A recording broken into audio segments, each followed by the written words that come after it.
Nick, thank you so much for being on board at Transatlantic. I can't be more happy than this. This is great.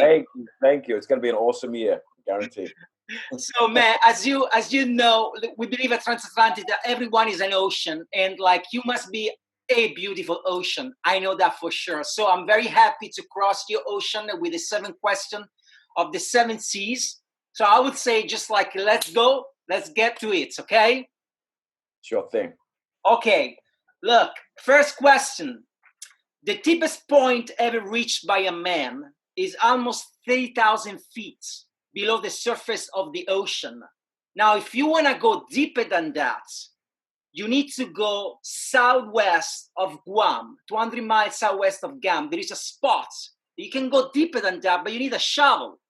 Now, in advertising terms, your career went pretty deep into the advertising business. Now, I assume that you didn't use a shovel. However, what kind of tool did you use to dig into the advertising business and become so successful? Well, it's interesting you talk about going deep, because a lot of what I did early on in my career was actually go wide as opposed to deep, because I actually started off in design, and I went from design into advertising, and then advertising into the early internet, and then you know, it all sort of came together at IGA.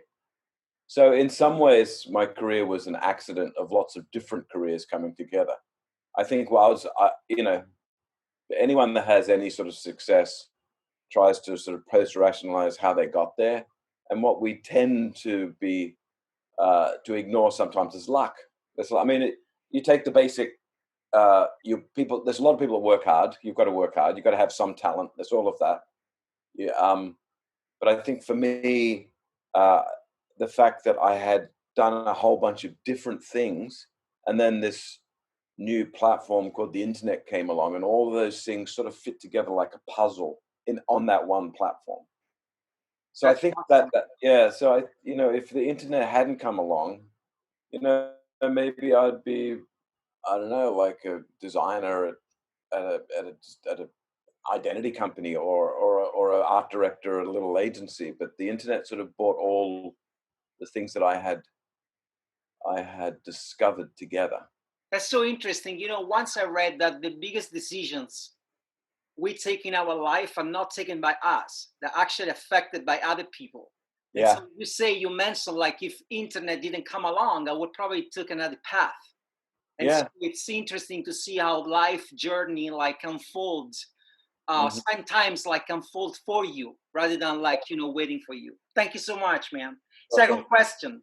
I have a little story for one of my favorite writers. I know behind you there's a lot of books, but one of my favorite writers is David Foster Wallace.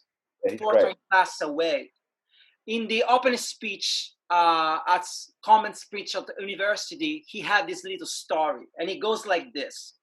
There are two young fish swimming along, and they happen to meet an older fish swimming the other way, who nods and say, "Morning, boys.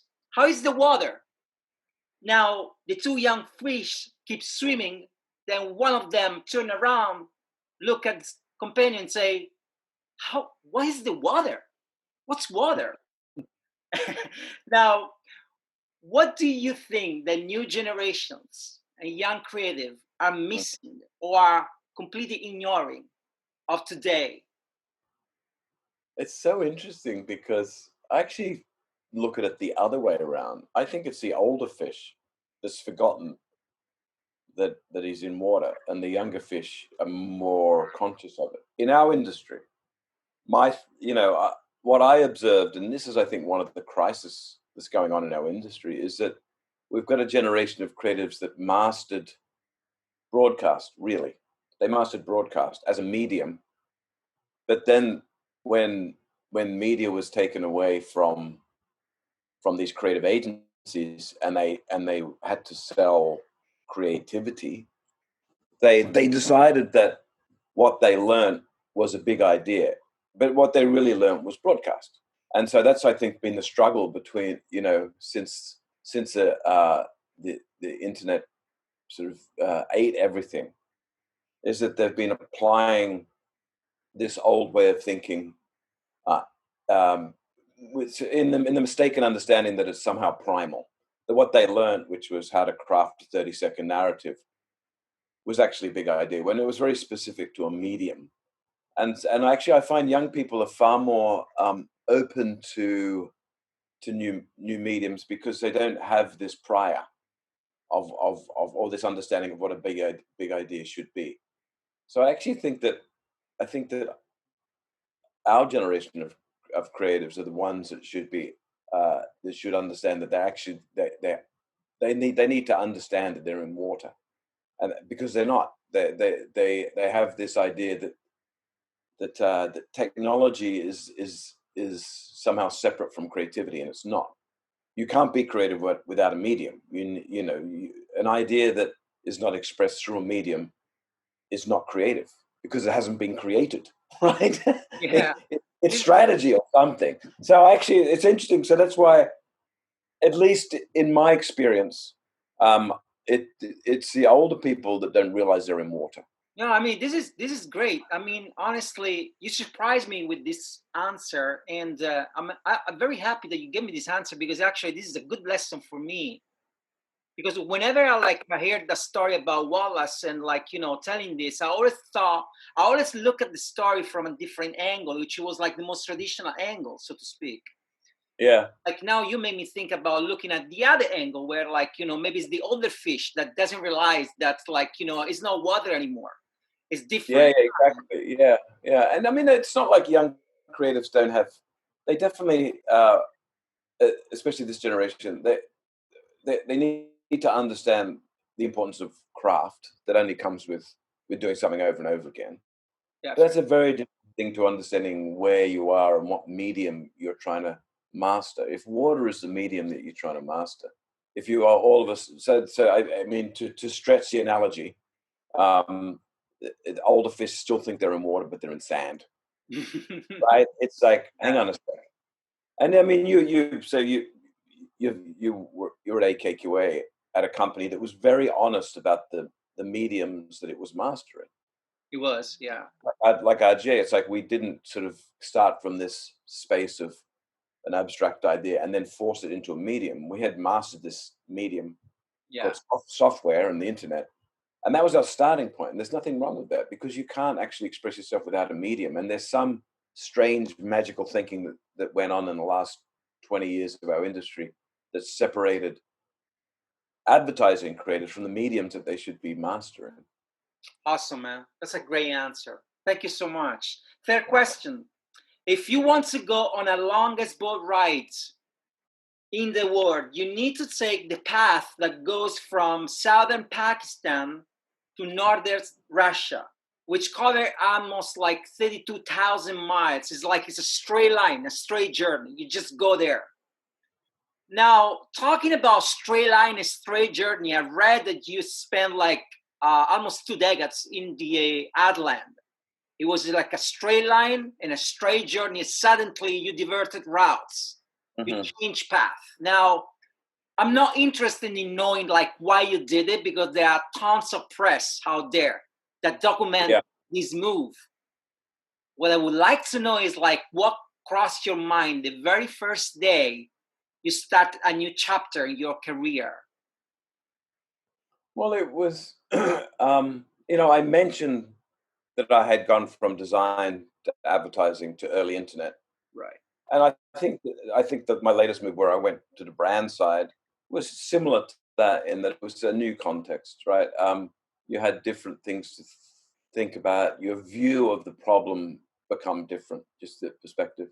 And my first day at Apple was just like a reset and an opportunity to think about things from a different angle. I mean, the agency world is. I really enjoyed being in the agency world. There's something about um, the pace of it, the fact that you have to deal with multiple problems because you've got multiple clients that have all different sort of Um, but the one thing that you're always doing in the agency world is you're thinking about not just what's the right thing to do, but how to convince your client that it's the right thing to do.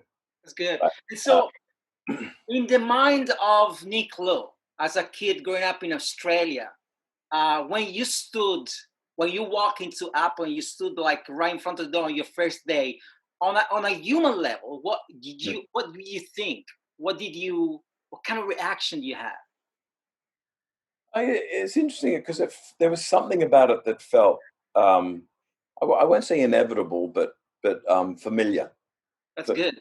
yeah, I mean, for two reasons. One is that I think um, my time at RGA, um, and I think this is true maybe of a company like AKQA also, where the sort of those early companies that the master of the internet had to string together a sort of Bauhaus array of capabilities, right? Because the internet ate everything, and to master that medium, you have to understand storytelling, systematic design, commerce, you know, a whole sort of bunch of different things that change all the time, and that's sort of what characterizes Apple too.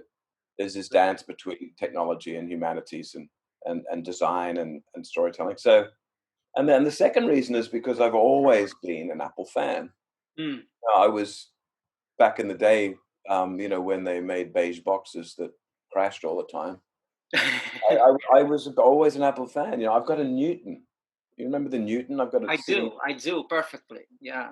and I used to follow all the Mac rumor sites and everything, and was curious about what was going to come out. So there was something very Right. familiar, but still, fresh and interesting. I love the word familiar. Fourth question. Australia is bordered by 2 oceans and 3 seas. There's a lot of water. There's a lot of water that surrounds you guys.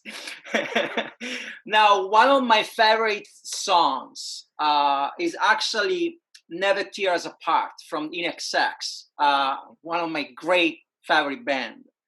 The lyric recites, I told you that we could fly because we all have wings, but some of us don't know why. When did you realize that you had wings to fly away from Australia and make a living somewhere else in the world? Well, I think Australians in general, and my generation in particular, it's sort of expected that you go traveling. Mm. You know, we have this ritual either before college or after college where we go walkabout for a few years, and this was particularly true of my generation when it was not unusual to get a one-way ticket to Southeast Asia and then disappear for a year. Yeah. Beautiful. Or go to London and work in a pub, and the difference for me was that I didn't really go back. Most Australians do their trip, they go wherever they go, Europe or Asia, and then they go back home and sort of, and I just never managed to find my way back. So your one-way tickets, you never actually had a return. That's Oh awesome. yeah, That's a great story. yeah. So it wasn't that. I guess it wasn't that brave because everyone I knew did it. Right. Staying in Europe and then going to America was really Mm. thing that was different. I can relate to that because I left Europe in 2006, came to America, and I too had like a one-way ticket. I was sponsored by TBWA in New York, but I remember that my screenshots on my phone at the time say like never look back. It was something to remind myself that whenever I had like tough moments in life, I should never look back, but always trying to go like move forward. And I haven't bought like a return ticket ever since. So I think it's going pretty well. But now it's too late anyway, but okay, good. Fifth question. When crossing the ocean, future and present stretch farther apart. You have to take care of the moment, and every decision that you make must be rooted in the present. So when you sail, the present is very strong, the moment is very strong, the future fades away a little bit. In many interviews, you are asked quite often to talk about the future. You are like master of innovation. If I Google like Nick Lowe, one of the keywords that comes with it is innovation. Now, I'm not interested about the future. I'm interested about your point of view on the present today. what interests you today of the advertising business? Well, what's interesting about the present is I think it uh, it's sort of like what I thought the future was going to be back in the past, right? Because Mhm.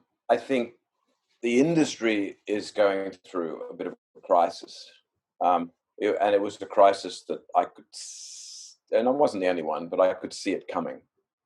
And I think that it has a lot to do with what I mentioned before, which is understanding what the industry is, right? Um, and the industry is really just, uh, in broadest terms, a bunch of creative people that are figuring out how to use media on behalf of companies, right? Um, and now we're at this point where media has changed so rapidly and fragmented so much that the industry has sort of retreated into this sentimental idea of what it is because it's just too confusing and hard to get your arm around. So I just find like the present, I think for most advertising agencies, um, is baffling. Like I don't think people know what to do, uh, and they don't have this, they don't have this feeling for the mediums anymore. Like this just, as a young creative at an agency, you should be as fluent in something like AR or voice, you know, design, or as you are with doing a video, but that's actually not the case. Mm-hmm. And yeah, I think the other thing that characterizes the present is this struggle with how to use the data, whether you should be using the data at all. How much of it is infringing on Right. rights, how much of it is actually helping, how much of it is not helping. Mm-hmm. So I would say the present is for the advertising industry is very confusing Mm-hmm. to most companies. Yeah, I agree with that. It's like the more confusing is the fact that to me, what I found is like future and present, they actually almost like comes together in one tense. And it's like, sometimes it's very hard to like, distinguish and cut through both of them. So that's what I found out. Like, I've been reading recently a lot of like like science fiction. Like I just recently finished reading like Under the Skin, which is like a dystopian universe, and like it was made into a movie with Scarlett Johansson, and it's so like interesting because it truly like take like present and future and like weld them together into like like, so what you say is like resonate with me a lot. Thank you, Well, man. so another this made me think of something, which is that there's a version of creativity now which has to deal with exactly what you're talking about. Hmm. So great experienced designers, when if you're designing an interface, you actually need to think about three tenses at once. You need Yes, to exactly. think about the past, because so people recognize what does a hyperlink look like? What does that entry field look like? That's people's memory. You got to deal with the present, which is a hierarchy of what do you want that person to do now? How do you want them to react? What's the primary purpose of that interface? And you also have to think about the future, because when you ask someone to interact with you, you have to give them a hint of where they're going, Hmm. right? So you've got this creative discipline called, experience design, which is collapsing all of these tenses into one moment, and Right. it's very different. It's why it's not graphic design and it's not storytelling. It's like something else. Right, right. Yeah, Yeah, and the collapsing of the times is actually it complicated and simple at the same time, because it's an action that we have forgotten to do. Like, you have kids, I have kids. I think your kids are already teenager. I don't know, but my kids are very like, I have a 4-year-old young girl. Now, if you watch her like thinking and going through the day, she has only like 3 tenths, right? Like yesterday, today, tomorrow. yeah, It's very simple structure. Now, yeah, like as you grow older, that structure gets complicated and complicated. So you add like week, months, right? So the challenge is like to deconstruct yourself and think like in a simple terms, and going back to that kind of like childish like way of thinking and approaching life with only like three tenths, which is like yesterday, today, and tomorrow. So it's very Yeah. interesting. Good. Sixth question. Ocean is an acronym for 5 big personal traits. Normally, if you go to a therapist or you talk to a psychologist, like, they use like these 5 big traits to determine your personality: openness, conscientiousness, extroversion, agreeableness, and neuroticism. Now, the first trait is openness to experience, and it's fundamental for the work that we do as a creative. Now, my question is, what are you open to experience that you haven't experienced yet in 2021? That's a really good question because I think active creatives are curious about everything, Mm. and so in my present job, I'm open to just learning. I mean, I've only been here a year, and I feel like just still got so much to know. So just being open and learning about this sort of new environment, new way of thinking. Um, so I mean, I do think that at some point, and I never thought about this when I was younger, actually, because I was academically not very good, Mm. and I didn't go to university, and I sort of was self-taught mostly. But I do think about teaching as Mm. a sort of as something that I haven't really. I've done it in the professional setting, but not in a more sort of deliberate academic way. And I do think about that. I'm curious about that because there's so much to absorb now, and for having the tools to process everything and then apply it. And I see also this is you have a generation of people that are growing up where the balance between consuming and creating is a little bit off. Mm-hmm. Yeah, I agree on that. Yeah, definitely, definitely. So being able to understand how you can create, I think, is a really important Yeah, tool for people. Yeah. that's awesome. Hey, I see the shore, and this is the last question, and the question that we ask to all our guests. If there was a wind that blow your sails, what would the name be? Yeah, I think it's curiosity. It's awesome. I think so. Yeah. I mean, uh, at the very beginning, we're talking about how I was lucky that all the things that I had done sort of converged into this new technology called the internet. But I think what led me to try all those different things was curiosity. And I think that should be the what makes creative people creative. How do you conjure something up out of thin air? Because the reason you do it is because you want to see something that it doesn't exist. It's in your mind, and you see it, and that's a sort of curiosity about how would this thing live in the world if I managed to make it. And if you lose that, if you become too rote, and you're too you know this is the other side of the coin of mastery, is that I think that if you become so narrowly um, uh, focused around a particular medium, then you'll, as a creative person, the thing you chase is technique, and technique it's important, but it's not driven by curiosity as much as trying new things. Yeah, and I like the word curiosity. It's like for me, has a lot of meaning.